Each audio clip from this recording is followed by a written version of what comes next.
somebody called you the best young reporter in the game. For whatever reason, that tweet has been deleted now. It was Woj. I noticed that you two don't speak about each other. But it seems at one point in time there was love there. And I don't think there's any beef now. What's the relationship like between you and Woj? Is there any relationship?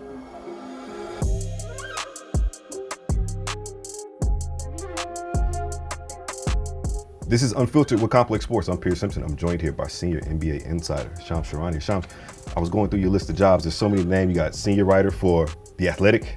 Yep. Video work for Stadium. Yep. Running back with FanDuel TV. That's why you're here in LA. Thank you for stopping by. Yep. Appreciate you having me on. Of course, man. Of this course. This is a beautiful setup that you have. Thank you. Good crew that you got. Yeah. So I'm happy for you to have this space, man, to have real conversations. Thank you, my guy. Thank you. Shout out to Omar for booking you. Man, it's just a great collaborative effort. Your show, Running Back, made headlines all day today so far. Yeah. The NBA is one of a kind. When you see your work be able to go viral in that scenario where you have players, I don't want to say they are going back and forth with each other, but it's a unique perspective. It's not necessarily you dropping a bomb, so to speak. How is that to see? Yeah, I mean, I think what I've learned, I think in the last year and a half is like, the ways of content. Not only just doing tweets and articles, which again, that's the majority of what I'm doing, right? As far as tweeting and doing articles for The Athletic and, even for Stadium when I do my tentpole shows, free agency show, trade deadline show, draft show, playoff preview. I just did a playoff preview show yesterday with Iman Shumpert was our player guest analyst. We've had, some good sit downs, some more to come. Absolutely. So it's been good kind of diversifying, of course. Besides just tweeting and writing. I was joking with a friend the other day. I feel like two of the most impactful Kyrie Irving interviews over the past year was myself on the red carpet and then you talking to him. So I just love the fact that you just pop up with great content and great things. So Shams, there's not too many interviews out there where people can kind of dive into who you are, the trajectory and everything that has gone on in your career to put you in this place that you are now.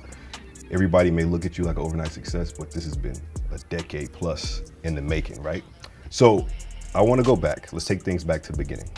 Put me in the situation. You're in high school, and you find out you just get cut from your high school basketball team. Walk me through those emotions. Walk me through what that moment was like. So I wanted to play in the NBA. That was my goal. It's the same here. And I played basketball to be in the NBA. And then some people lose their dream in college.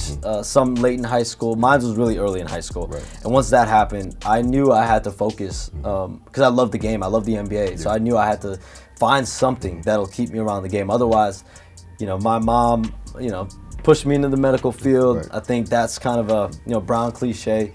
Something medical field, be a lawyer. Yeah. So those pressures definitely were something early on that I dealt with, but I knew I wanted to do something in the NBA. So I loved writing as well. I loved basketball. I loved the NBA. So it's like, how can I combine these two passions? And I remember my English teacher, sophomore year of high school, was like, hey, you should do the school newspaper.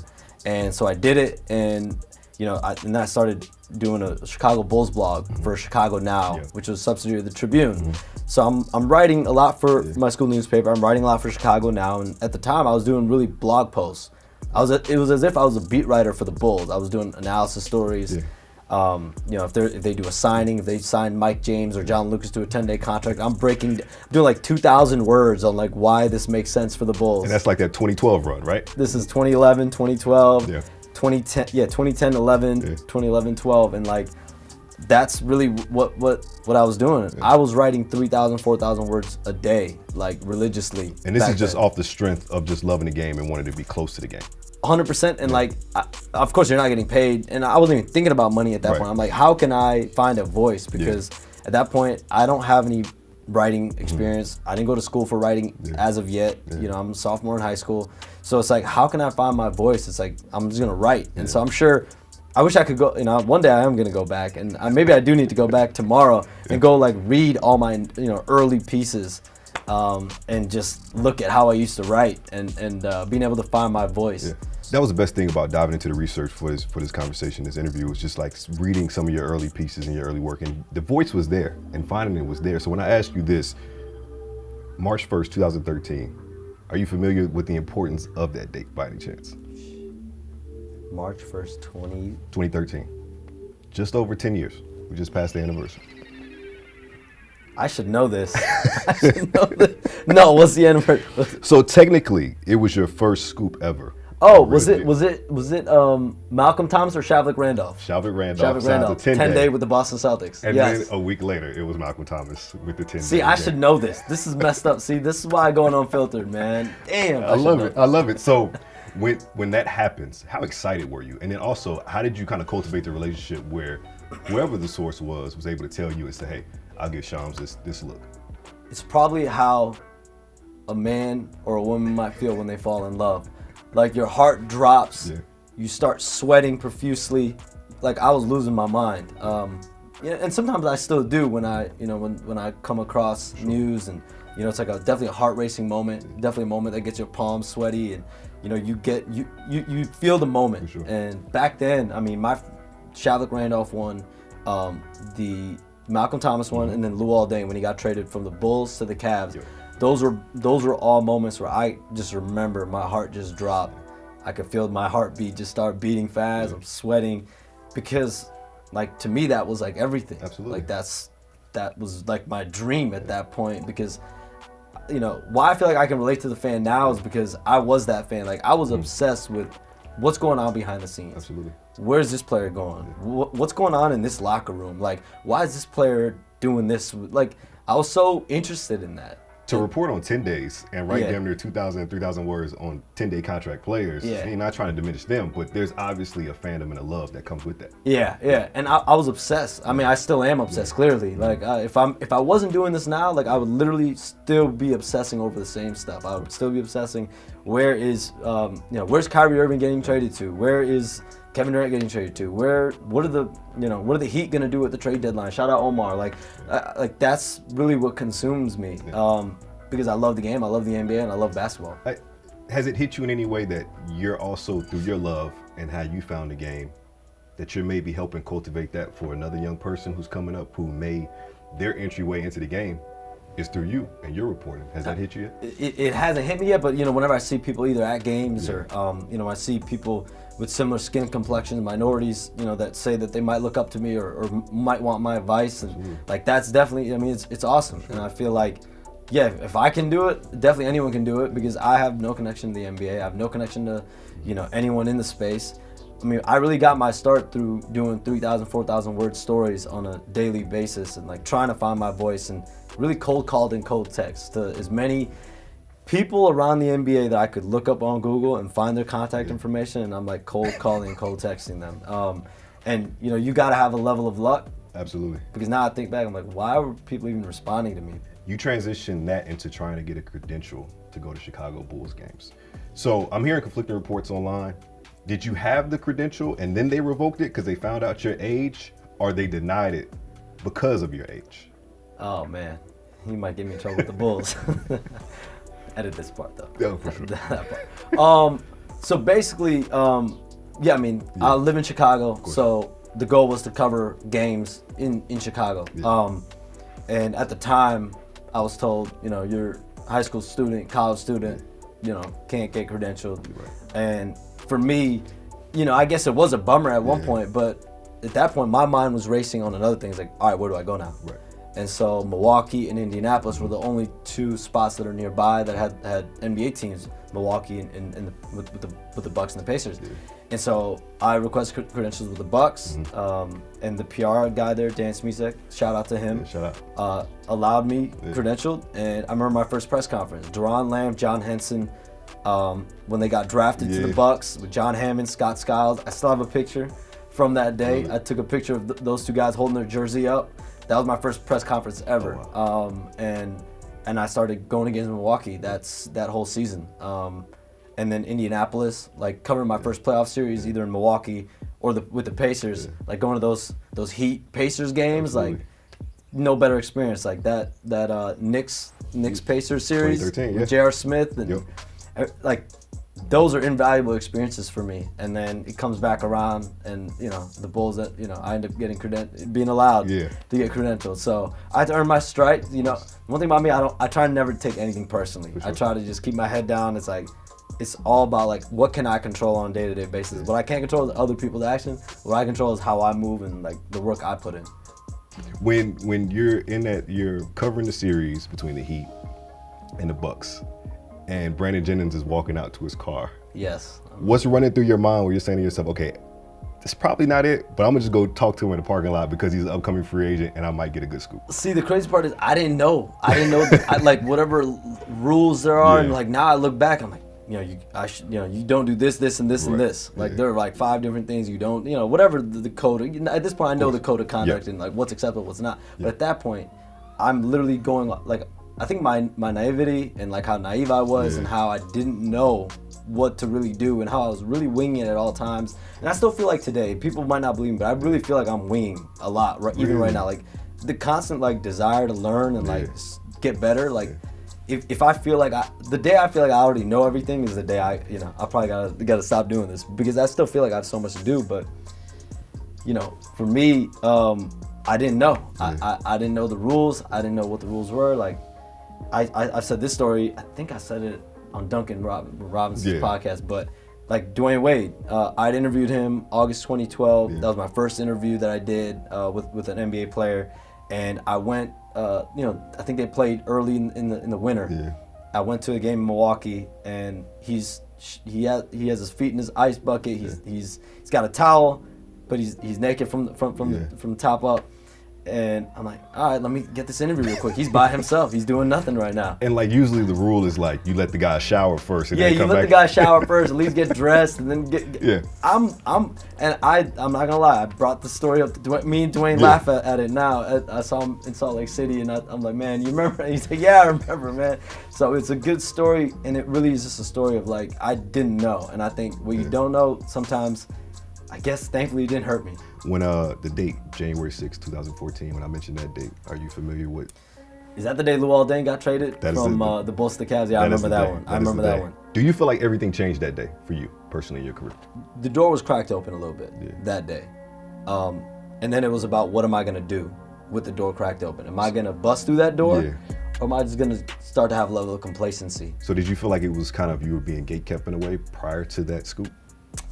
I don't know about gatekept, but I hadn't done anything. Right. A couple 10 days, which to me were like massive. Like I feel like I'm breaking, the Kyrie Irving to the Mavericks trade. Like I feel like I had accomplished everything at that point. I had made it to the top, and but I still wanted more at that point, right? Like I did that, but I felt like I was accomplished, but like I want more.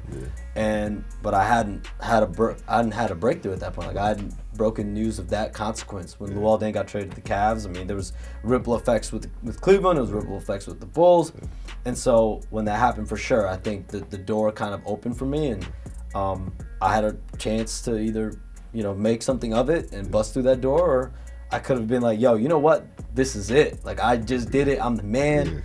But like the next day, I was driving to Milwaukee to do a one-on-one with Klay Thompson. So like I was in my mind the next day I was on to the next. Yeah, it was still on the grind. You're still going about your business, still doing your thing. There was a tweet that I saw. Somebody called you the best young reporter in the game. For whatever reason, that tweet has been deleted now. It was Woj. I noticed that you two don't speak about each other. But it seems at one point in time there was love there. And I don't think there's any beef now. What's the relationship like between you and Woj? Is there any relationship? I mean, I just, like, one thing about me, I'm always like tunnel vision. Like, the task at hand with, I mean, like you said at the top of the show, I mean, the Athletic Stadium and FanDuel, like, there's so much responsibility. There's so many people. There's so many relationships with all three of those companies that I gotta like fester and I don't know. I don't think fester is the right word, but like monitor, pay attention to, put time into, nurture, nourish.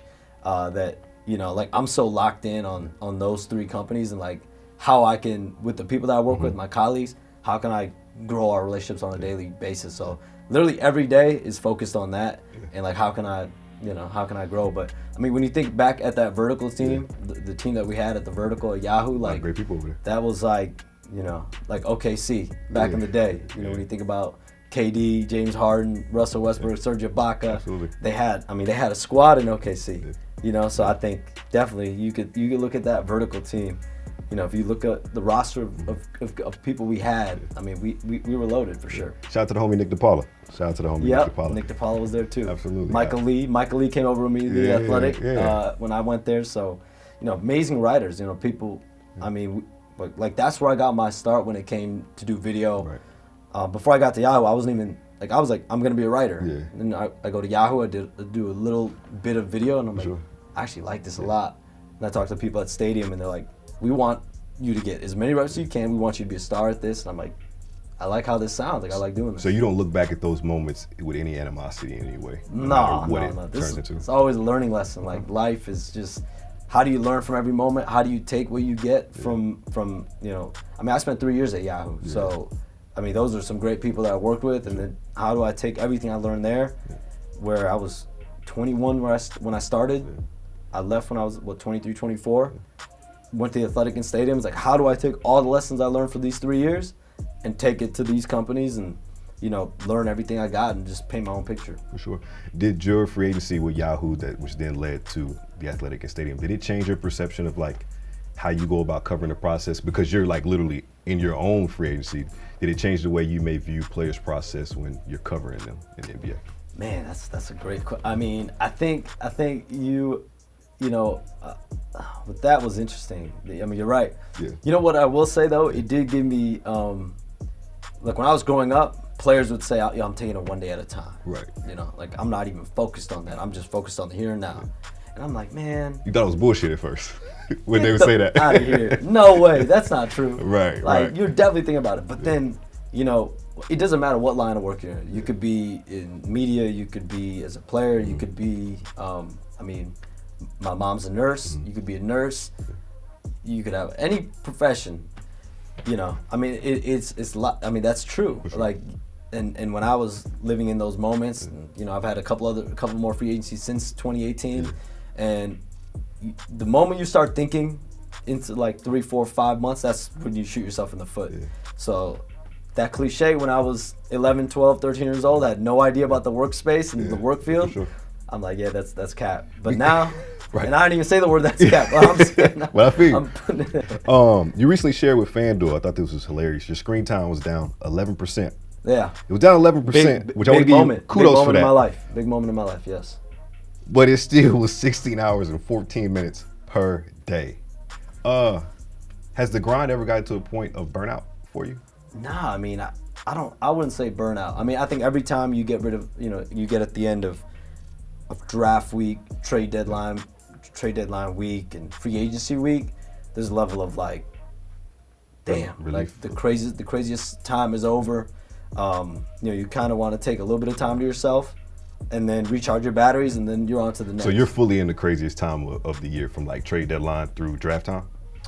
Yeah, I mean, trade deadline. I mean, once trade deadline's over, yeah. Once trade deadline's over, I think there's definitely trade deadline week, free agency week, draft week, which, you know, draft week bleeds into free agency week, so it's really like 3-4 weeks. Yeah. And then trade deadline week's probably a week and a half, 2 weeks of time. So during those times, like just because most NBA teams want to wait for deadlines, right? So like draft week, there's a deadline for draft. Free agency, obviously, is free agency. So you know, there's most of the action is going to happen during that time. Yeah. A lot of people will point and say that you're at the top. I know plenty of people that will say you are the top NBA reporter. A lot of times you may look and say, okay, what's next? Would you ever be open to maybe running a team one day, considering it seems like the NBA always revolves around whatever you report? Do you feel like you would take that next step and maybe run a front office? Because we've seen it in the NFL. We see it at times in the NBA, go from journalism to the front office. Would you be open to that? That's a great question. I mean, I played fantasy baseball at one point. You know, that's another thing. I was obsessed with fantasy baseball when I was in high school. Right. I would religiously set my lineup. Like, I took it way too serious, probably. So Shams, the GM, has happened before. In that capacity. It's happened. There is experience there. Yeah. You know, like Roy Halladay was my, you know, RIP. Evan Longoria was always my third baseman. Solid Brian team. McCann at center, or catcher, I should say. You know, I took it very, very serious when I was playing fantasy baseball. I was probably obsessed with that as much as I am this. I just had to let that go once I was like, you know what? I got to pour 100% in this reporting game. Yeah. So there, you know, I feel like I got that experience that I can tap into if need be. If it ever. So let's say if a president of basketball operation job popped up or a GM opportunity popped up, you would give it serious thought and think about taking the opportunity potentially. Is this for baseball? That's pretty good. That was pretty good. That was really good. For fantasy baseball? No, for NBA. For NBA. listen, man, I got to go back to my fantasy baseball roots and like figure it out if I can do it at that point. You know, I gotta go back and read all my chats, my logs, my call logs, and everything, and figure out how I would do it. Yeah, Shams the GM has a good ring to it. You never know. Do players call you to assess their situation or assess what's going on in the marketplace? Man, I don't know if I can confirm or deny this. I love that. I love that. Just say my phone is always ringing for anyone, and I'm always gonna pick up for anyone. So that's saying it's always open. It's the call lines are open at all times. Call lines are open. I'm with it. Have you noticed like your reporting maybe shifting the landscape of the league or decisions? So like let's say something is in the air, you report a potential rumor, and the team kind of does a 180 based off what you report. Have you noticed that at all? Man, I hope that doesn't happen. But I mean, listen, there's definitely been moments. I can't think off the top of my head, but there's definitely been moments where you know, news might get out too soon, or something might come out before people want, and it's the nature of the beast.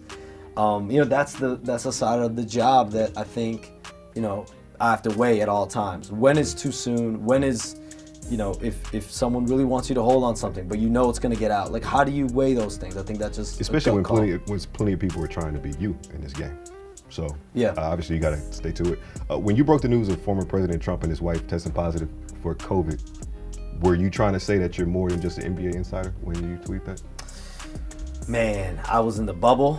I was it was something that I was tracking for sure, and did you kind of like, I don't want to say lucked up into tracking it, or was it something that you kind of went out intentionally, was like, I'm gonna figure this out, or I'm gonna get this scoop, or maybe it came to you? So I had an intuition, and again, that year 2020 was very, very interesting. For sure. Context that you make that you don't, you probably would have never had or never would have made if not for that year happening. I just had to tap in. What was the strangest phone call or reaction you got from dropping that news? Did you get any? I think just random people saying that, am I going into politics now? Or, you changing lanes? Like, what's going on? And I'm like, nah, I'm just chilling in my bubble hotel room. Yeah. It's 1 a.m. You just wanted to flex a little bit, be honest. I don't know about flex. You just want to be like, I was curious. I really was curious. Yeah. I was curious. I mean, I had an intuition. I was curious. Because there's nothing you had an intuition about that was right, that some would say you were crossing lanes, but we're going to talk about that. So we're shifting to quick hitters. Okay. We have personal quick hitters. Yeah. We have NBA quick hitters, okay? Personal quick hitters. Do you own any burner accounts? No. No platform, no burner accounts. Okay. What was your first thoughts when the internet called you, quote, the Riz God? Hilarious. Hilarious. Did you know what it meant? I didn't know in the moment, and I even asked my brother. We were trying to figure it out, and then obviously, eventually, it came to me. I guess it's. You tell me what's your best definition? Because then I've heard multiple things. The way I've interpreted it is just having game. Yeah, I don't feel like I got. You feel like you being yourself? I feel like I'm literally just being myself. Well, then I guess that you fit the description of being a Riz. But I guess that's like, I mean, if you just be yourself. Be yourself. You got game. Yourself. I get. Hey. So if they want to say, you know what? You let them name you. That works. That's what I'm saying. Positive, negative. Yeah. You just take it with. The way I interpret it, it seems to be all positive. It's better than negative. So I'm gonna take it. Last year you broke the #1 overall pick in NFL, Trayvon Walker, going to the Jacksonville Jaguars. Was that you just being curious again, or is that you wanting to dabble in NFL coverage? I kind of wanted to dabble in NFL coverage, and also I was curious though. I was watching the draft. What made you want to dabble? Was it to like let them know, like, hey, I can do this just like y'all can do it? So in 2020, during the hiatus, I think I broke like 5 picks. The NBA literally very rare where there's dead moments, quiet moments in the NBA where there's not much going on. In 2020, there were like different waves of them, right. and NFL Draft Week was one of them, or NFL Draft Day was one of them. I think I had like 5 picks, and I told myself, if I get, if I can again, cool. Right. If not, whatever. And I lucked into it kind of, and just had to do it. Had to do it for the culture. For the culture. Shout out Complex. I love it. All right, NBA quick hitters. You ready? Okay. First up, in your opinion, if the Clippers lose in the first round against the Phoenix Suns, What are the chances Steve Ballmer and company decide to blow it up? Well, I think, Kawhi's still under contract. Kawhi Leonard's still under contract for multiple years. Paul George's still under contract for multiple years. They're going to go into a new arena coming up, and it's tough because this team, as currently constructed, has not had a full playoff run. Kawhi Leonard tears his ACL. Paul George helps lead them to the Western Conference Finals. They just have not been able to have a full healthy year, and so you want to see this team go into fully healthy playoff run. Even this year, absolutely. I reported the other day Paul George is going to be out to start the first round series against the Suns. Yeah. I'm told it's likely that he's going to be out the entire series, and then at that point you're looking at the second round, so they have to win 4 games against the Phoenix Suns to get there.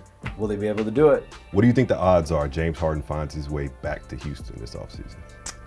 I mean, can I say neutral? I'm not mad at that. Yeah, free agency is still 2 months away. Yep. I think with everything Sixers related, you have to give it. You have almost to see how the playoffs, playoffs go. for sure. You can't. It's so hard to rush to judgment. Yeah. If they get to the conference finals, they get to the NBA finals. Sure. There's a difference. If they don't get to the Eastern Conference Finals this year, though, I think Philadelphia is going to be on watch, because I think not only James Harden related, but when you think about organizationally, I think Doc Rivers' future is brought up every single year. For sure. Even last year when they lost in the playoffs, Doc Rivers' future came into question. Daryl Morey immediately the next day says our coach is safe, because it was such a big hot button topic, especially in Philadelphia. So if you don't get by the second round this year, I think organizationally they're gonna have a lot of questions, and then the answers to that, could that dictate where James Harden goes? For sure. For sure. From your perspective, taking a bird's eye view, how do you assess the situation with Zion Williamson in New Orleans? When he's on the floor, this is a team, as we saw this year, competing for home court advantage. They probably would have been a top 4 seed in the West. Unfortunately, he just has not been able to stay healthy, and I think he has a hamstring strain. It looks like he's on the verge of return. He's doing 3-on-3, and then he has a setback with his hamstring. Right. And I think with him, every time he has lower body injuries, it's been issues as far as conditioning, getting back, in shape. And I think now the Pelicans are going into the playoffs. He's not going to be available for the play-in tournament.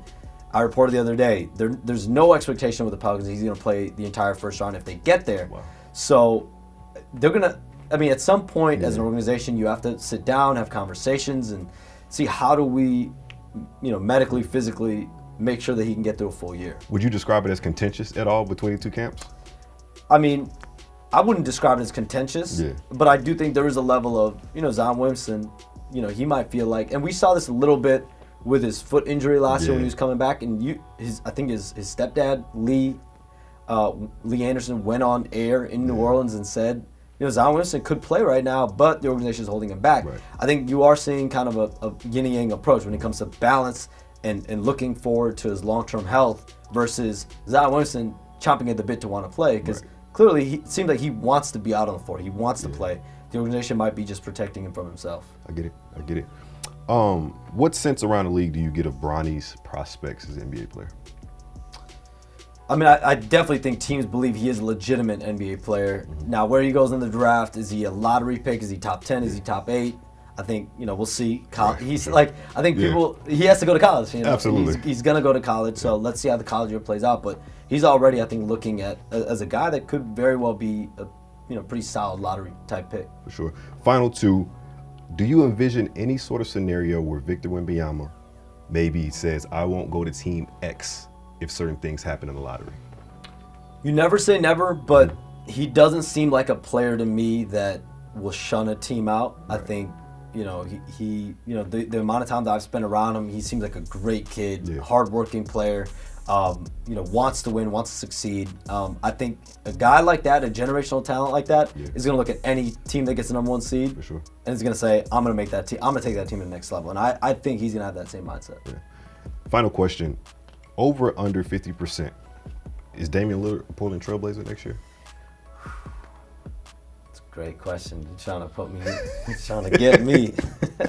You can always plead the 5th. You can always get I'm going to plead the 5th, but I will say, Damian Lillard's quote said everything you need to know about the Portland Trailblazers going into the offseason, and how trying to put a winner around Damian Lillard is going to be the ultimate focus.